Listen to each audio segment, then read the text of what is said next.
Horror movies aren't just about jump scares or creepy masks. Sometimes horror is a slow, skin-prickling descent into real human chaos. Stolen is exactly that kind of horror. Remember that Hindi film NH10 which starred Anushka Sharma? I still remember years ago walking out of NH10 feeling shaken. And yesterday night I finally watched Stolen, which did the same to me. Maybe worse. By the end of the film, I couldn't sleep. Not because of the gore, but because of the sheer numbing terror of what the characters went through. The two male leads of the film don't just play witnesses, they become participants in a nightmare that they never asked for. And that's where Stolen hits the hardest. The experiences that the characters go through are truly horror-like. Inspired by a chilling real-life incident from Assam in 2018, Stolen dramatizes a child kidnapping case that spirals into something much darker. Directed by Karan Tejpal, it builds its tension not through shock, but through suffocation of hope, of justice, of morality. But what truly elevates this whole experience of watching the film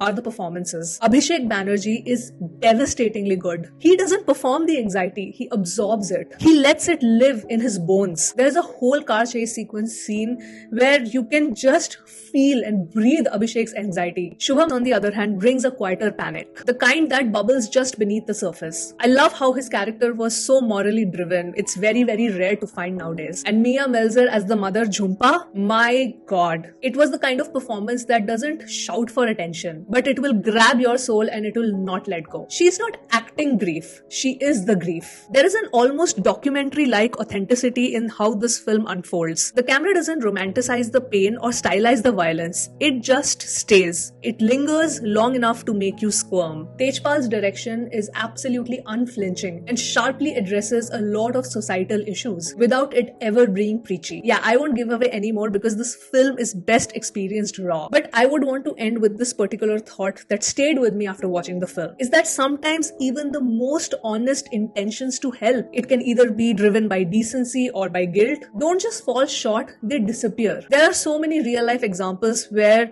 a person with an intent to help got screwed over and it did not end well for them. And if they do succeed, at what cost? That's the question that we need to ponder. If you want to watch this film, it is streaming on Prime Video.